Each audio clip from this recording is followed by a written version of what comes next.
These items are priced higher than your annual earnings. Individuals like you have no place among esteemed jewelers.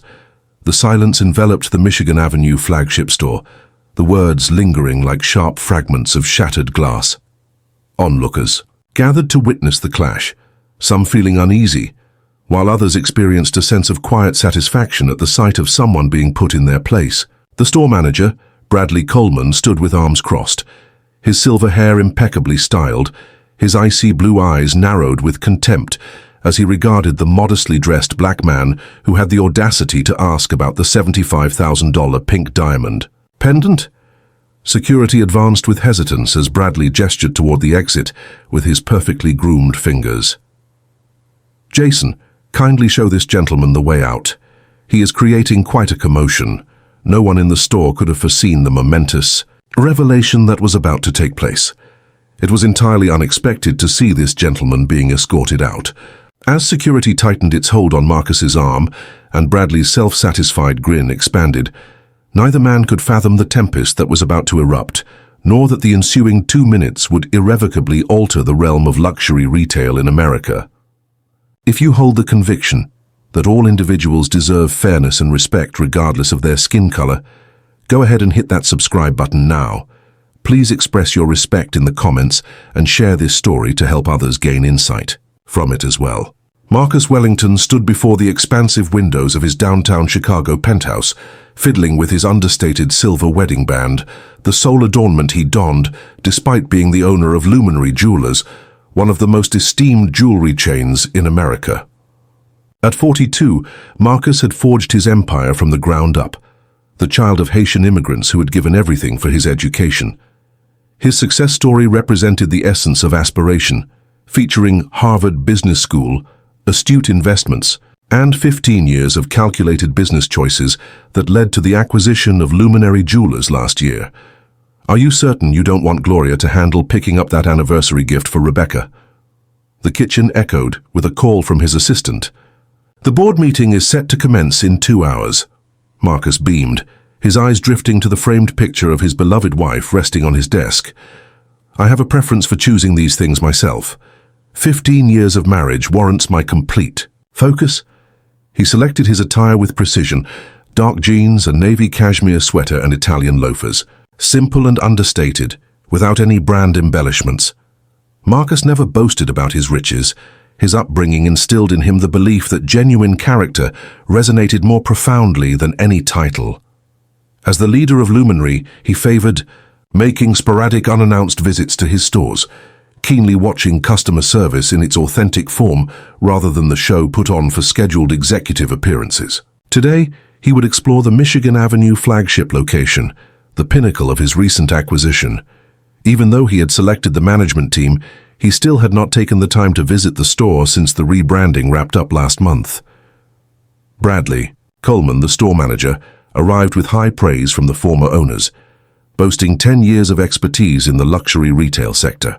As Marcus's driver departed from his building, neither of them could have foreseen the events that would unfold at the store, nor how those ensuing 7 minutes would ignite a frenzy on social media and irrevocably transform the realm of luxury retail in America. The flagship of Luminary Jewelers on Michigan Avenue sparkled like a sanctuary of opulence. Marble floors gleamed under the soft glow of crystal chandeliers, while display cases showcased diamonds that seemed to hover in a state of enchanting stillness. The morning sunlight waltzed through the windows, casting tiny rainbows across the showroom. Marcus entered the building at exactly 10:15 a.m., offering a courteous nod to the security guard, who responded with little more than a glance. The difference was striking and unsettling. 3 white customers had arrived just before him, each welcomed with enthusiasm by elegant associates in fitted black suits. For Marcus, there existed a void. There was neither a greeting nor a smile, just an absence of recognition for his presence. He ventured further into the store, navigating through the basic offerings and heading toward the luxurious selection he had personally endorsed the previous month, the anniversary collection, showcasing exquisite pink diamonds sourced from Australia. Every item was meticulously crafted in platinum settings, with prices beginning at $50,000.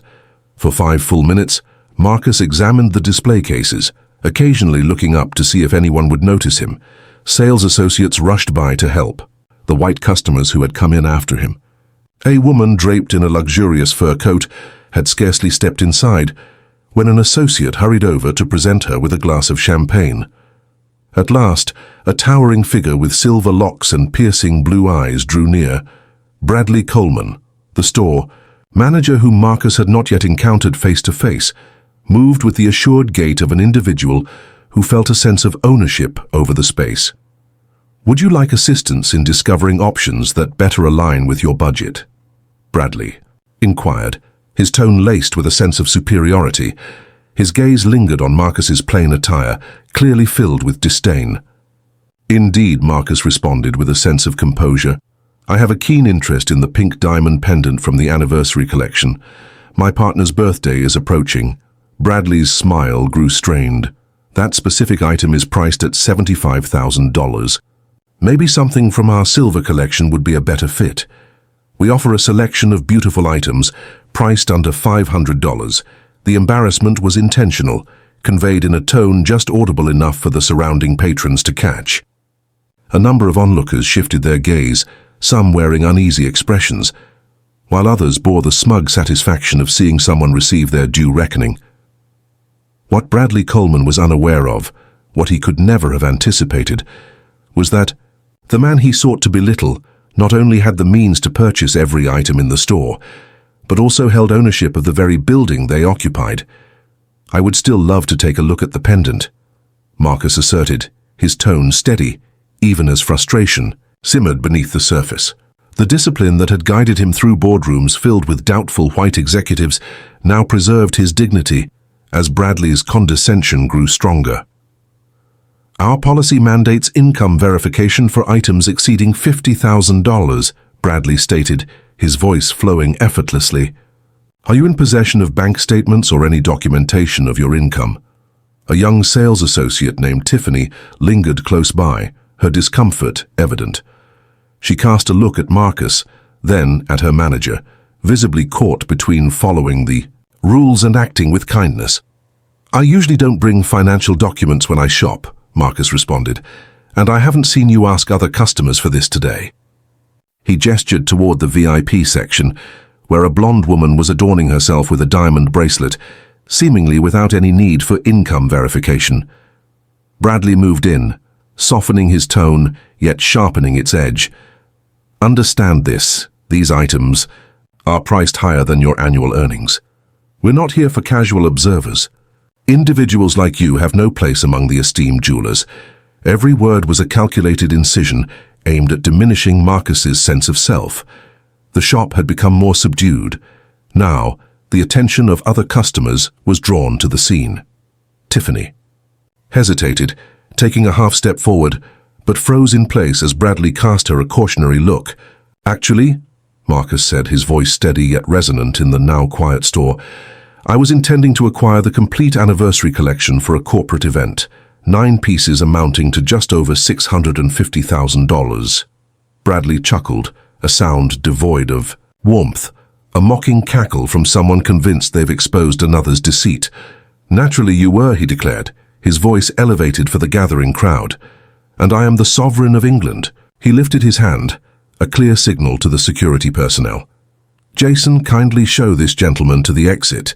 He is creating quite a commotion." The security guard moved forward with hesitation. "Excuse me, I kindly request that you accompany me." Marcus remained motionless, the burden of embarrassment heavy upon him. Throughout his 15 years of shopping at high-end venues across the globe, he had never encountered a situation where he was required to demonstrate his financial capability before even handling an item. The fury within him simmered on the verge of eruption, yet years spent maneuvering through environments not meant for his presence had instilled in him a sense of restraint. "Please don't touch me," Marcus said firmly as the guard reached for his arm. "I will depart by myself." Yet Bradley had no regard for dignity. "Jason, take him out immediately. He is on someone else's property without permission." As the security guard tightened his hold on Marcus's arm, the onlookers in the store remained blissfully unaware of the tempest that was about to erupt. nor could they foresee how the ensuing 2 minutes would alter the course of their lives forever. "Remove your hands from me," Marcus stated, his tone subdued yet imbued with the undeniable weight of someone who is used to being in charge. "My name is Marcus Wellington." The name lingered in the atmosphere. The security guard's hold relaxed. A bit. A look of bewilderment appearing on his face.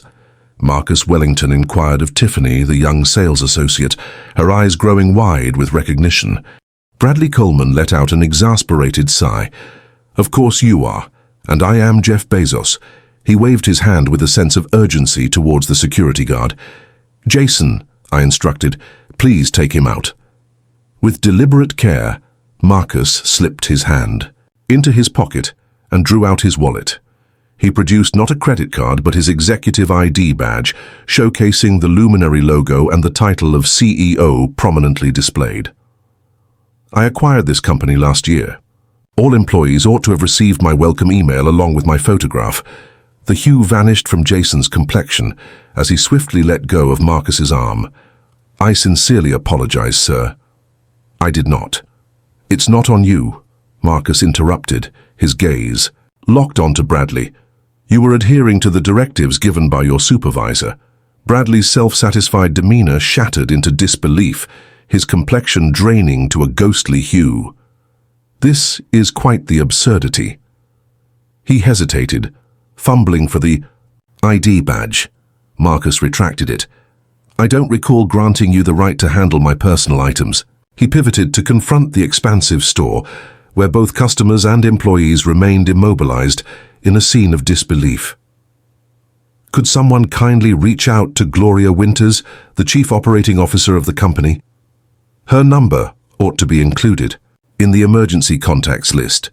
Tiffany hurried to the phone behind the counter, her hands trembling as she dialed. The whole shop appeared to be frozen in a moment that would never end. Onlookers with devices in hand, documenting the scene as it unfolds. Workers cast anxious looks at one another, while Bradley Coleman teetered slightly, as if on the verge of losing consciousness. As Gloria's voice resonated through the speakerphone, all lingering uncertainty vanished. "Marcus, is everything okay? You need to be in the board meeting in an hour." "Gloria, I'm currently at the Michigan Avenue store," Marcus said, his tone unwavering. "Kindly ensure that the security footage from the past 15 minutes is secured and forwarded to the legal department. Please proceed with the initiation of Emergency Protocol 7. The staff who understood the code, the urgent substitution of leadership, shared anxious looks. Bradley Coleman's expression shifted from disbelief to a deep sense of urgency as the weight of the situation became clear to him. "Mr. Wellington," he started, his voice trembling. "A significant miscommunication has occurred. If only I had known who you were." "That's exactly the issue," Marcus interjected. His composed presence was more chilling than any outburst could ever be. "Basic human dignity should be extended to everyone, regardless of identity." As Bradley staggered back, he collided with a display case, the sound of shattering glass reverberating through the stillness of the store, yet no one stepped forward to assist him.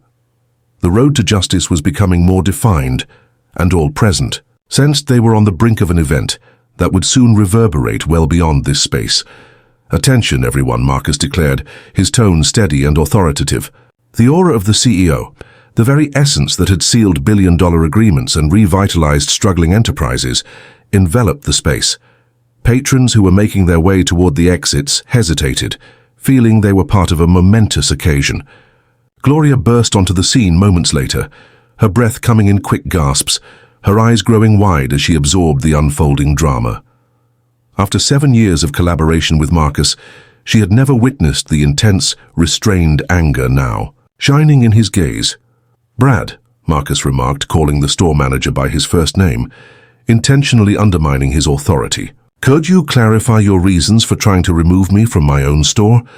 Bradley's poise had utterly disintegrated. "Mr. Wellington, had I been aware of your identity—" "Enough," Marcus interrupted. "The defense only exacerbates the situation, rather than improving it. Are you suggesting that your respect for others is contingent upon their power over you?" The inquiry lingered, suspended in the atmosphere. Bradley found himself at a loss for words.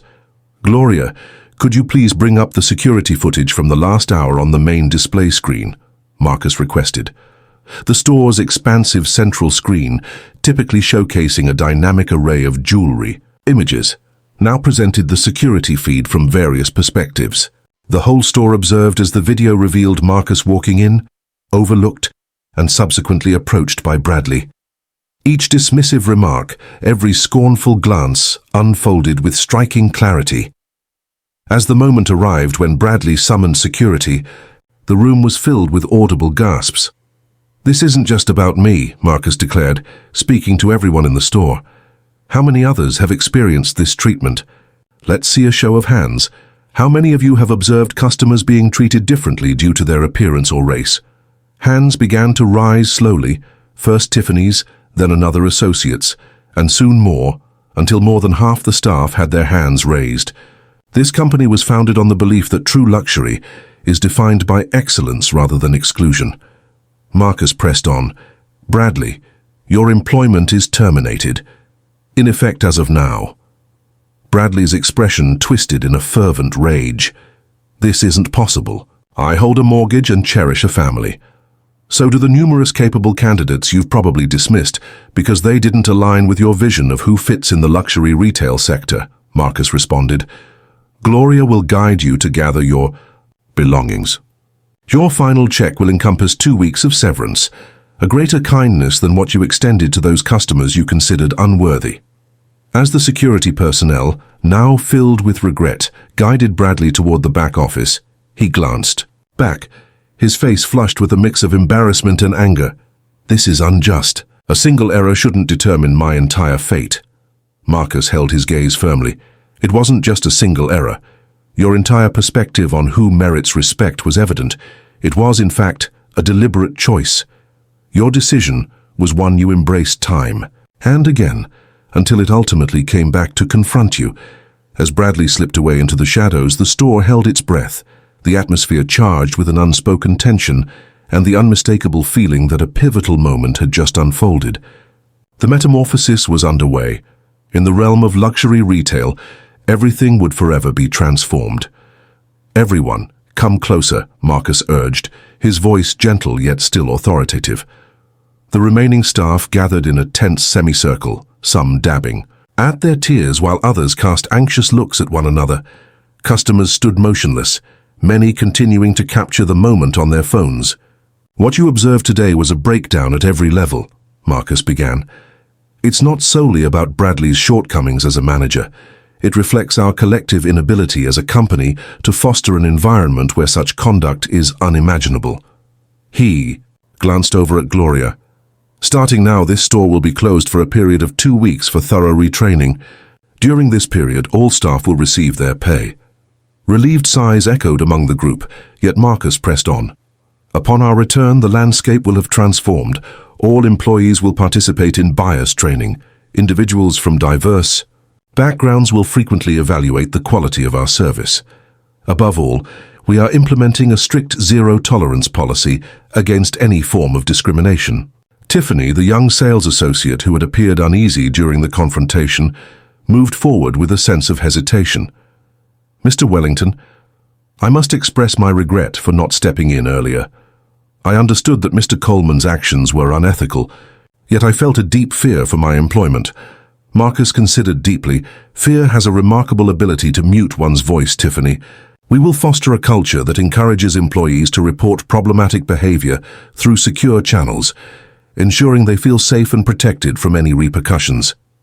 He scanned the room, locking eyes with every member of the team. "It's understandable that some may feel uneasy about these changes. That's perfectly fine. Gloria will graciously accept resignations, offering 2 weeks of severance for those who decide to part ways." Silence enveloped the scene, and not a single soul stirred. "For those who remain," Marcus continued, "I assure you this. Luminary will transform into a realm where excellence and respect shape our identity. Rather than exclusivity and elitism, we can achieve sophistication without being overbearing." He faced the customers who stayed, many still capturing the moment. I sincerely apologize to our esteemed customers for the inconvenience caused. Today, every person in the store will be awarded a $500 gift certificate. I assure you that what you experience today does not define us, nor will it shape our future. An affluent older woman with a distinguished appearance stepped forward, taking off her high-end sunglasses. Young man, I have frequented high-end stores for 4 decades, and I have witnessed this type of bias more times than I can remember. Often concealed beneath artificial grins and veiled expressions, your actions today demonstrated remarkable bravery. You have my unwavering loyalty forever. Other patrons nodded in consensus, a few offering gentle applause. As the unplanned applause swelled, Marcus sensed a transformation in the air, moving from tension to opportunity, from shame to optimism. What started as a moment of embarrassment was evolving in real time into something completely new, a spark for transformation that would soon reach far beyond the confines of this one shop. Half a year later, Marcus Wellington found himself at a podium in the entirely revamped flagship store on Michigan Avenue. The daunting glass partitions and air of exclusivity had vanished. In their stead was a warm environment where exquisite items were showcased with admiration, yet devoid of the suggestion that only a select few are worthy of witnessing them. Welcome to the new beacon of inspiration, Marcus addressed the gathered press, the bright camera flashes capturing the entirely revamped space as he sliced through the ceremonial ribbon. We hold the conviction that genuine luxury transcends exclusivity. It lies in welcoming all to partake in the essence of excellence. The tale of the events that transpired 6 months prior had rapidly spread across social media within hours of the occurrence. The security footage, released by an unidentified employee, had gone viral, amassing over 50 million views, despite Marcus harboring his doubts about Tiffany. For weeks, luminary lessons have captured attention, igniting a nationwide dialogue on racism within the luxury retail sector. Instead of resisting the flow of public sentiment, Marcus embraced the opportunity, making appearances on national news programs to share openly about his journey and his aspirations for transformation. The remarkable transformation, as it became known, had evolved into a prime example of how to convert a crisis into an opportunity. The team now embodied the rich variety of the city itself. Bradley Coleman emerged as a notable example in corporate training sessions across the country. In a remarkable turn of events that caught the attention of industry analysts, Luminary, sales surged by 38% since reopening, demonstrating that inclusion was not only a moral imperative, but also a savvy business strategy. As Marcus strolled through the store, he paused at a captivating display near the entrance. The Equity Collection, showcasing creations by a group of innovative jewelers from diverse and underrepresented backgrounds. The initiative, introduced following the event, had already unearthed extraordinary talent that could have otherwise gone unnoticed. Tiffany, recently elevated to the role of assistant manager, walked over with a young black woman who anxiously held her purse, her eyes darting around at the opulent environment. "Greetings, Mr. Wellington. This is Desiree. She studies design at the Chicago Art Institute." She found herself captivated by the Equity Collection display. Marcus offered his hand with a welcoming gesture. "Desiree, it's a pleasure to have you at Luminary. Do you have a passion for creating jewelry?" "Indeed," she responded, her voice scarcely rising above a murmur. "I'm developing my portfolio, but I'm uncertain if this is the ideal environment for me." "It certainly is," Marcus confirmed, guiding her toward the apprenticeship details showcased close by. "Gifted individuals can be found in every corner, Desiree. At times, the universe requires a gentle nudge to acknowledge that truth." As he observed Tiffany guiding Desiree through the design studio upstairs, Marcus contemplated the journey of the past 6 months. A single instance of discrimination ignited, a movement that was currently transforming an entire industry. "Did it hold value?" Gloria inquired, materializing beside him. Marcus nodded, observing as a varied group of customers stepped into the store, welcomed with genuine warmth by staff, who held no preconceived notions about their purchasing power. He spoke softly, emphasizing that the most precious creations we bring forth are not crafted from gold or diamonds. Those are the instances when we decide to rise above our history, crafting something enduring that transcends our existence. Outside, the radiant sign sparkled in the Chicago sunlight, its significance forever altered, transformed from a place of exclusion into a guiding light that shows the way ahead. Have you ever observed bias in an upscale venue? Drop "justice" in the comments and share your location with us. Remember to click that subscribe button.